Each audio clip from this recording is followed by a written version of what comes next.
بسم اللہ الرحمن الرحیم الحمد للہ رب العالمین وبہ نستعین وصلی اللہ وسلم علی سید الانبیاء والمرسلین وعلی آلہ واصحابہ اجمعین ومن تبعہم باحسان الی یوم الدین اما بعد۔ ابھی ہم لوگ یہاں پر راجم پیٹ ڈیم کے پاس آئے ہیں، کافی دوست احباب ہمارے ساتھ موجود ہیں الحمدللہ۔ اس بیٹھک میں ایک فی الحال کی مناسبت سے ایک اہم بات آپ کے سامنے رکھوں گا۔ شمسی اعتبار سے آج کی جو تاریخ ہے 29 شمسی اعتبار سے دسمبر کی 29 تاریخ ہے، 30 تاریخ ہے جی۔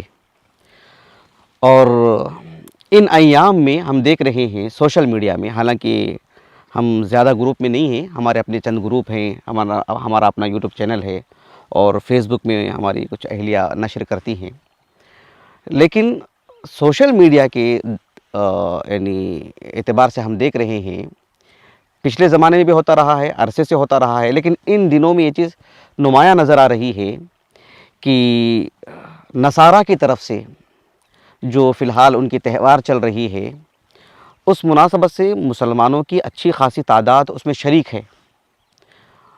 ان کو مبارکبادی دینا، ان میں حلویات تقسیم کرنا یا ان سے لینا اور اس کو حکمت عملی بتانا اور ان کا ساتھ دینا، ان کی خوشی میں شامل ہونا وغیرہ۔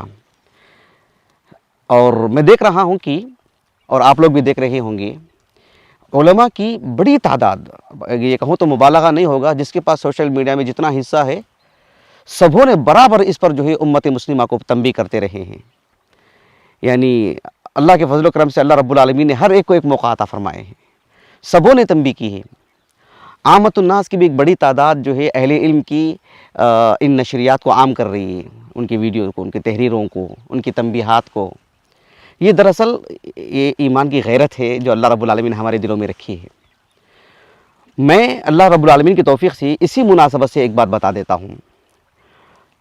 پہلی بات تو یہ ہے کہ ہمیں اس پر یقین ہونا چاہیے کہ اللہ رب العالمین ہمارے رب ہیں، ہمارے الہ ہیں، معبود برحق ہیں، اللہ ہی نے کائنات پیدا کی ہے، تو اللہ سبحانہ و تعالیٰ ہی کو خوش کرنے کی زندگی گزارنی چاہیے، اور اللہ رب العالمین کی خاطر ہی کسی سے ہمارا معاملہ ہونا چاہیے، اس میں ہمارے لیے سلامتی ہے۔ ایک بات یہ ہے، آپ دیکھیے کہ کیا نصارہ کو وقتی طور پر مبارکبادی دینے سے کیا وہ خوش ہو جائیں گے؟ بالکل بھی نہیں۔ دراصل اس دنیا میں جتنے بھی نصارہ یہود ہیں، اہل کتاب ہیں، دیگر بھی ہیں، ان سب کو اچھی طرح یقین ہے رات اور دن کے فرق کے ساتھ، جس طرح سے رات اور دن کا فرق ہے، جس طرح سے موسم گرما اور سرما کا فرق ہوتا ہے، اس سے بھی کہیں زیادہ ان کو یہ فرق معلوم ہے کہ حق اللہ رب العالمین نے ہمارے حق میں رکھا ہے، ہم حق پر ہیں، ان کو یقین ہے۔ میں ایک آیت کریمہ آپ کو پڑھ کر کے سناتا ہوں اور اس کی روشنی میں ایک عظیم عالم دین کا قول سناتا ہوں، اسی سے انشاءاللہ دل کی آنکھیں کھل جائیں گی۔ اللہ رب العالمین نے سورۃ البقرہ میں ارشاد فرمایا، وَدَّ كَثِيرٌ مِّنْ أَهْلِ الْكِتَابِ لَوْ يَرُدُّونَكُم مِّن بَعْدِ إِيمَانِكُمْ كُفَّارًا حَسَدًا مِّنْ عِندِ أَنفُسِهِم مِّن بَعْدِ مَا تَبَيَّنَ لَهُمُ الْحَقُّ۔ یہ جو آیت کریمہ ہے اتنی صریح ہے اس موضوع پر، اللہ رب العالمین نے کہا کہ بڑی تعداد میں اہل کتاب یہود و نصارہ وہ چاہتے ہیں کہ ہم جو اللہ کے دین پر ہیں نا، اسلام پر، ہم اس سے نکل کر کے ان کے باطل دین کو اپنا لیں۔ وہ چاہتے ہی ہیں۔ کیوں چاہتے ہیں وہ؟ اس وجہ سے کہ حق ان کے پاس ہے، اس وجہ سے چاہتے ہیں۔ اللہ نے کہا کہ اس وجہ سے نہیں، بلکہ کہا کہ حسدا من عند انفسہم، ان کی دلوں میں ہمارے مسئلے کو لے کر جو حسد ہے نا کہ یہ کیوں ہے حق پر، اس وجہ سے چاہتے ہیں کہ وہ ہم بھی ان کے ساتھ جہنم میں جائیں، یہ چاہتے ہیں وہ۔ اس لیے ان کے دل میں ارادہ نہیں ہے، خواہش نہیں ہے، یہ جو مطلب انتہائی درجے کی مطلب ان کے اندر یہ حرص ہے، الود کے اندر وہ معنی آتا ہے، وَدَّ كَثِيرٌ مِّنْ أَهْلِ الْكِتَابِ لَوْ يَرُدُّونَكُم مِّن بَعْدِ إِيمَانِكُمْ كُفَّارًا، کہ وہ ہم جو اللہ کے راستے پر ہیں، دین پر ہیں، دین حنیف پر ہیں، اسلام پر ہیں، ان کی یہ حرص ہے اور تیزی کے ساتھ کہ ہم ان کے راستے پر آ جائیں، ان کے دین پر آ جائیں۔ لیکن ایسا کیوں؟ اس وجہ سے نہیں کہ وہ یہ سمجھتے ہیں کہ ان کے پاس حق ہے، اس وجہ سے کہ ان کو حسد ہے ہمارے تعلق سے، حسد من عند انفسہم، اور یہ بات کہنے والے رب العالمین ہیں. حق واضح ہونے کے بعد من بعد ما تبین لهم الحق, بڑی تعداد ایسی ہے کہ حسدا من عند انفسهم. اب ذرا غور کیجیے, ایک عزیز ہمارا اپنا ایک پہچان کا کسی کے بارے میں آ کے بولتا ہے کہ دیکھو انہوں نے میرے ساتھ ایسا کیا یا ان کے ساتھ ایسا کیا یا آپ کو ایسا بولے, ہم تحقیق نہ کرتے ہوئے بھی ان کی بات کو مانتے نہیں مانتے, کیونکہ ہمارے پاس معتبر ہیں, یہ میرا عزیز نے کہا ہے, میرے پاس معتبر شخصیت ہے. یہ انسان کی فطرت میں ہے ہی نہیں ہے, یہ ہمارے رب کہہ رہے نا بھائی. اگر کوئی آپ سے کہے کہ وہ آپ سے بہت جلتے ہیں, وہ آپ سے بہت حسد کرتے ہیں, اچھا میرے سے حسد کرتے ہیں وہ, آپ کہہ رہے تو میں بات مانتا ہوں آپ کی, یہ رب کہہ رہے ہیں نا حسد من عند انفسهم. اس کے بعد پھر کسی بین کی ضرورت, کسی دلیل کی ضرورت ہے؟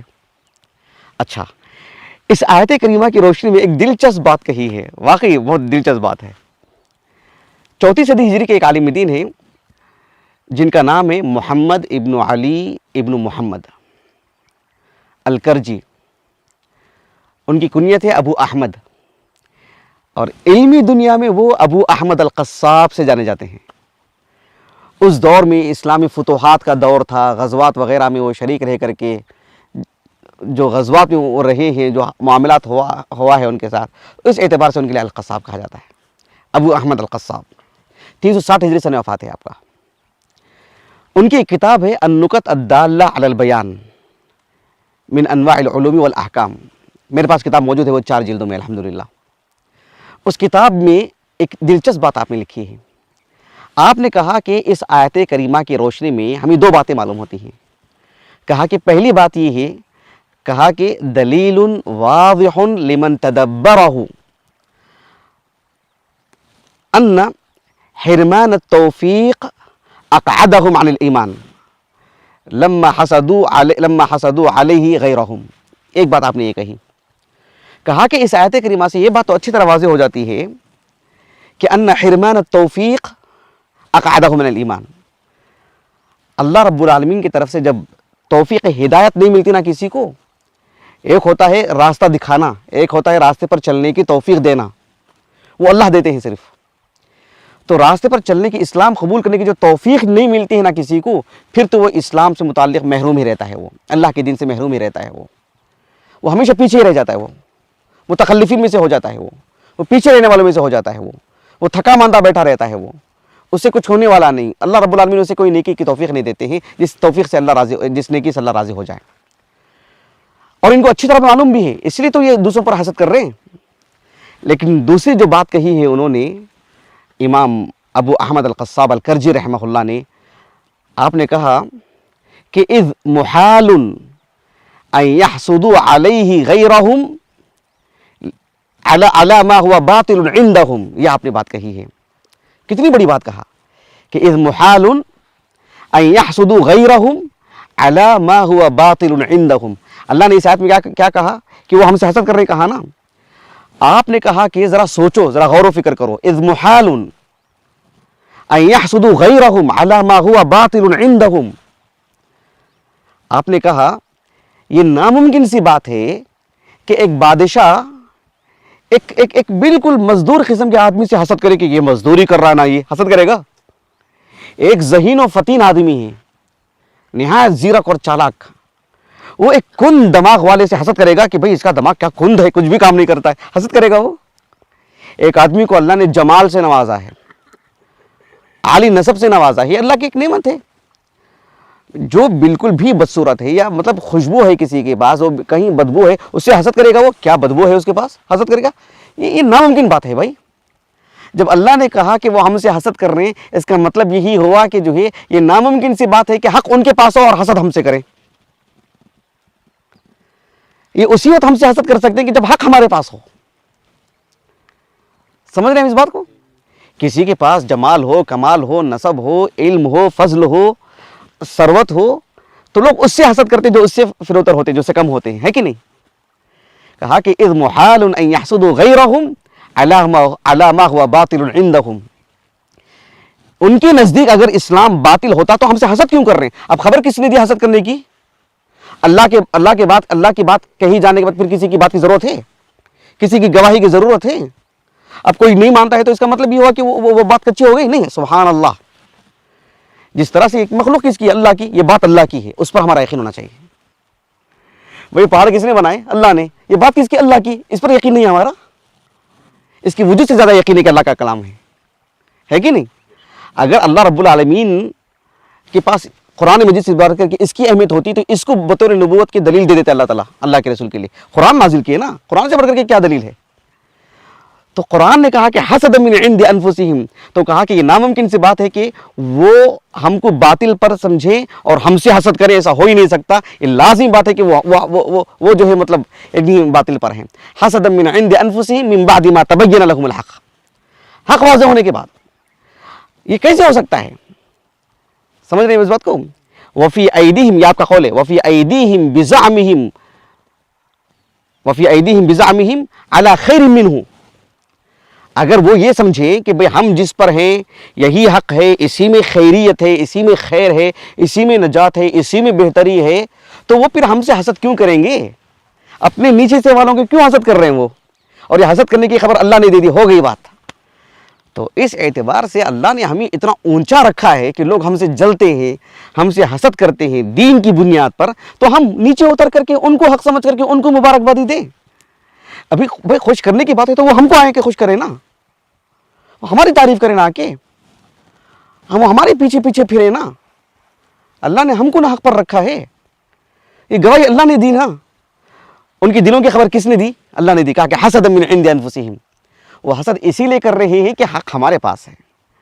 اللہ نے افضلیت ہم کو عطا کی ہے, بڑا مقام ہم کو عطا کیا ہے, اسی وجہ سے وہ ہم سے حسد کر رہے ہیں. بھلا جو ہم سے حسد کر رہے ہیں ہم اس کو خوش کرنے کے لیے جی رہے ہیں. یا اللہ, کتنی مطلب کہیں نہ کہیں ہمارے ایمان اور یقین کی کمی ہی بات ہے.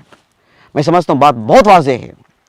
اللہ تعالیٰ سے دعا ہے کہ اللہ سبحانہ و تعالیٰ ہمیں اپنے فضل و کرم سے جو دین عطا فرمائے ہیں, اللہ تعالیٰ ہمیں شرح صدر عطا فرمائے, اللہ تعالیٰ ہمیں اطمینان عطا فرمائے, اللہ کے اس دین سے اللہ ہمیں راضی ہونے والا بنائے. رضینا باللہ ربا وبالاسلام دینا وبمحمد النبی صلی اللہ علیہ وسلم. سبحانک اللہم وبحمدک اشہد ان لا الہ الا انت استغفرک واتوب الیک.